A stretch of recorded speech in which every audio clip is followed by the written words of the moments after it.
Hola chicos, vamos a continuar con triángulos. Nosotros vimos triángulos rectángulos. Recuerdan que los triángulos rectángulos los resolvíamos con Pitágoras cuando teníamos como dato dos lados y un lado era la incógnita. Y usando SOHCAHTOA cuando teníamos como dato un ángulo y dos lados, o el ángulo era la incógnita, una de dos.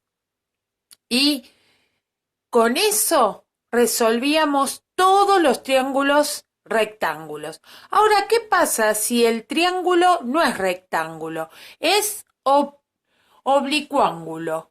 Es decir, que en lugar de tener un ángulo recto, todos los ángulos no miden 90 grados, ninguno mide 90 grados, como este.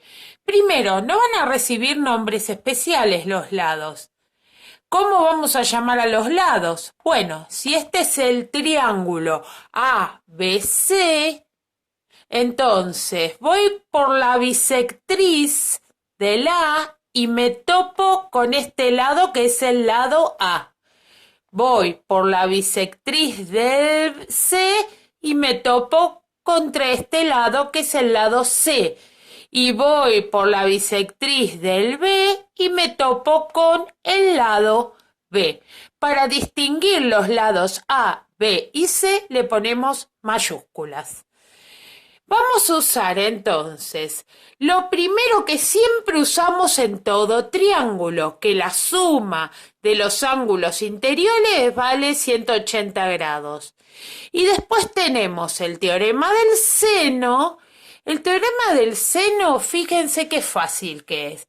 Me dice que el lado A sobre el seno del ángulo A es igual al lado B sobre el seno del ángulo B igual al lado C sobre el seno del ángulo C. ¿Esto cómo se usa? Se usa de a dos, no podemos usar las tres a la vez. Usamos la primera con la primera con la última, la segunda con la última. Vamos a ver después un ejemplo. Y por último tenemos el teorema del coseno, que ya me da los resultados de cómo voy a despejar B cuadrado igual a cuadrado más C cuadrado menos 2AC por el coseno del ángulo B, A cuadrado igual a B cuadrado más C cuadrado menos 2BC por el coseno del ángulo A, y C cuadrado igual a cuadrado más B cuadrado menos 2AB por el coseno del ángulo C. Vamos a ver cómo se usan estas fórmulas horribles parecen, pero es más fácil que el teorema de Pitágoras y lo que manejábamos hasta ahora. Bueno, primer ejemplo. Imaginemos un triángulo oblicuángulo. Los dos primeros ejemplos que voy a dar son ejemplos donde tenemos como dato dos lados y dos ángulos. Siempre que tengamos dos lados y dos ángulos, obviamente uno de ellos va a ser la incógnita, usamos el teorema del seno. Lo primero que hacemos, una vez que tenemos el ejemplo, es ponerle los nombres a los lados. O sea, vengo por la bisectriz del A, que es el dato, y tengo el lado A. Por la bisectriz del C y tengo el lado C. Entonces, ¿quiénes son los datos? El ángulo A, el lado C, el lado A y el ángulo C. Vamos a usar teorema del seno. ¿Por qué? Porque tenemos dos lados y dos ángulos como dato. Siempre teorema del seno. ¿Pero cómo lo vamos a usar?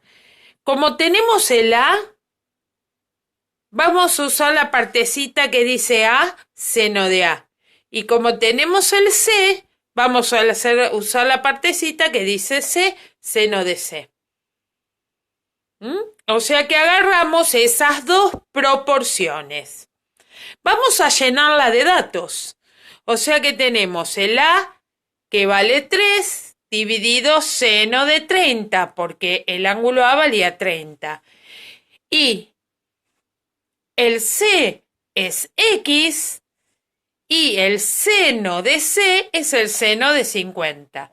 Agarramos la calculadora en DEG, la calculadora del celu o una calculadora cualquiera que tengamos por ahí, pero que sea científica, y calculamos cuánto vale seno de 30 y seno de 50.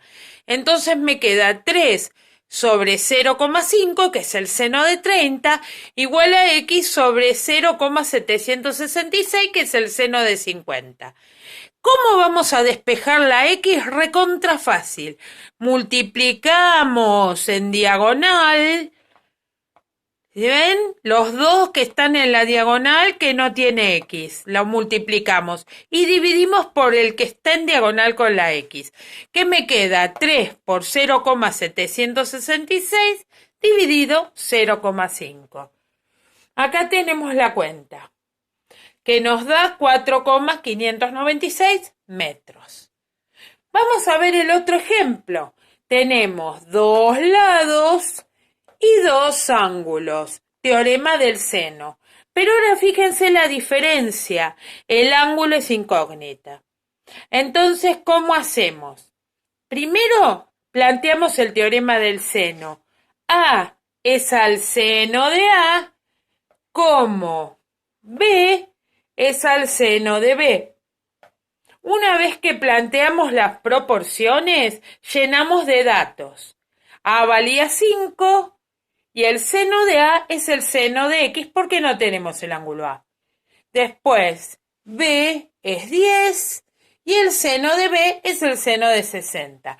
Buscamos en la calculadora el seno de 60 porque el seno de X no lo podemos encontrar nunca. Y me queda 5 sobre seno de X igual a 10 sobre 0,866. Como este es el dato, multiplicamos la diagonal que no tiene la X. 5 por 0,866 dividido el que está en diagonal con la X. 10. Si hacemos esa cuentita de multiplicar y dividir, nos da 0,433. ¿Pero qué cosa nos da 0,433? El seno de X. O sea que hay que despejar X y el seno pasa como seno a la menos 1. Lo hacemos en la calculadora, el seno a la menos 1 de 0,433 y me da 29,65 grados. Y por último, el último ejemplo de resolución es cuando tenemos